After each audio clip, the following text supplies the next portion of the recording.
La question se pose également, évidemment, en termes différents, mais pour Montréal. Vous savez que Michel Labrec a été nommé le grand patron de la RIO, la Régie des installations olympiques. M. Labrec, bonsoir. Bonsoir, M. Roy. C'est encore d'actualité, parce que quand on se promène un peu autour du stade, on voit ce béton qui est fissuré à plusieurs endroits, qui a vieilli mal à d'autres endroits. Il y a ce débat du toit. Mais allons-y globalement d'abord. Est-ce qu'on sait qu'est-ce qu'on veut faire collectivement avec ce qu'il reste des Olympiques? Collectivement, c'est-à-dire, moi, je vais le décomposer, parce que si vous prenez le Vélodrome de Montréal, il a été converti en biodôme. Ça, si vous regardez au pourtour, il y a déjà une dynamique avec Espace Vie. Il y avait le Jardin botanique, le Parc Maisonneuve, Insectarium, tout ça, mais on a vu arriver le planétarium, qui était planétarium d'art, qui était dans l'ouest. Donc, il y a à l'heure actuelle une coagulation de choses. Le football n'est plus dans le stade. Il est rendu à Percival-Mawson. Le soccer n'est pas dans le stade, il est dans le stade Saputo. Qui est à côté. Qui est à côté. La tour est un attrait touristique constant, bon an, mal an. L'esplanade dont vous parlez, depuis 2 ans, elle a été animée. Mon prédécesseur avait mis un programme de relance. Les piscines sont utilisées, sont en rénovation. Le stade accueille parfois du sport. Moins d'expositions parce que la période de pointe des expositions, c'est l'hiver, l'automne, mais avec les déchirures du toit puis le devoir de précaution qu'on a, on n'est pas là. Donc, mais ce que je vais enrober ça, pas enrober, mais répondre ça autrement. Vous savez, c'est 40 ans d'histoire, mais c'est un équipement qu'on va mesurer sur 100 ans. Quand je vois Sochi, là, une station balnéaire, je ne vois pas comment ils vont réussir à opérer ça, plus que les événements qui s'en viennent dans les 4-5 prochaines années. Mais disons qu'on n'a pas beaucoup de leçons à leur faire pour ce qui est du stade olympique. Pas du tout, ni en termes de budget, ni en termes de gouvernance. Et là, ça fait 1 an, Jean-François Lisée nous disait que l'an dernier, on allait avoir une décision sur le toit. Article, finalement, l'autre ministre, Pascal Bérubé, a dit non, Jean-François Lisée est trop énervé, pas tout de suite. Et là, ça s'est un peu perdu comme débat. Qu'est-ce qu'on fait avec le toit du stade, selon vous? OK. Là, présentement, le toit que nous avons est en fin de vie utile. Il y a des déchirures qu'on documente chaque année. Il est ausculté tous les jours.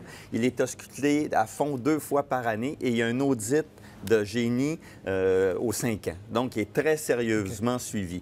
Là, il y a un dossier d'affaires initiales. Dans le jargon, là, pour les téléspectateurs, c'est que pour éviter les erreurs du passé, je peux vous dire que toutes les pierres sont retournées et c'est pour ça que peut-être que l'empressement qu'on voudrait, là, moi, en arrivant, là, je suis pas sur les freins, mais je veux m'assurer que la prochaine décision que le gouvernement va prendre, il ait toute l'information pour la prendre de façon éclairée. Mme Marois nous disait dans une entrevue il y a quelques mois, je lui avais posé la question directement, est-ce que c'est, entre guillemets, vendable à tous les Québécois de mettre 250, 300 millions pour un nouveau toit pour le stade? Puis elle m'avait dit, pas vraiment. Et on sentait que c'était très loin dans ses priorités. Et depuis ce temps-là, hasard, on n'a plus entendu parler de ce dossier-là. Est-ce que vous, quand on vous a engagé, vous avez dû poser la question, aurais-je du budget? Est-ce qu'on va pouvoir transformer? Non, jamais. Pour moi, le toit n'était pas... j'ai pas accepté parce que c'était pas il y a un toit, j'y vais, il n'y a pas de toit, j'y vais pas. Pas du tout. Moi, je veux que le stade olympique, on ait une très bonne appréciation de son déficit d'entretien. Il faut qu'on le maintienne en bon état.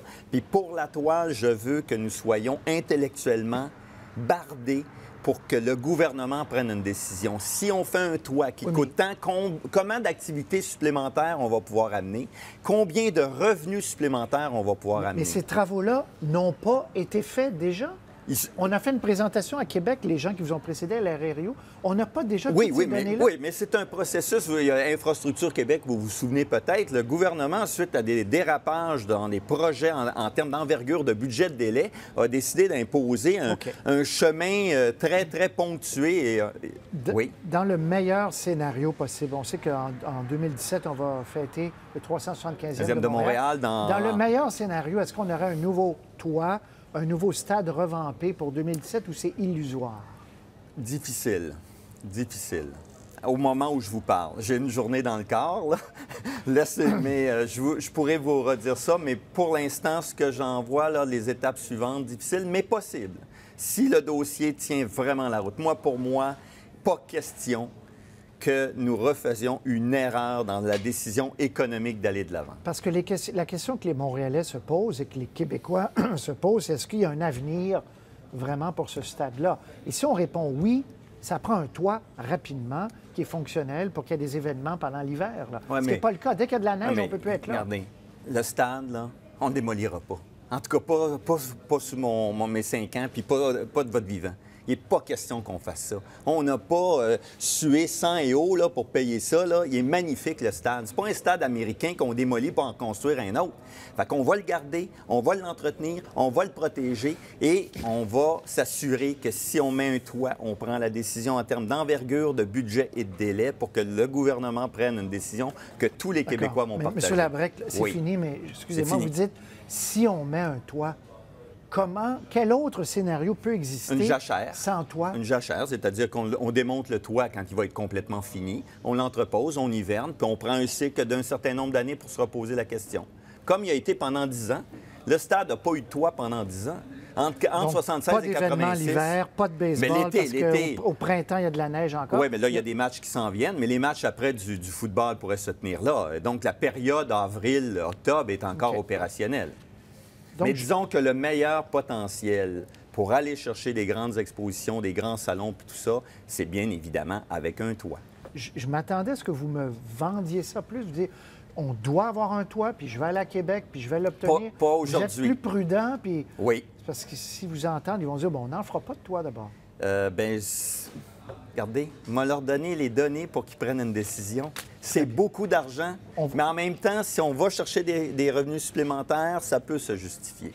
Michel Labrec, on va en reparler. Merci d'être venu nous voir. Donc, vous venez d'arriver. Oui. Voilà. J'ai 12 heures dans le corps.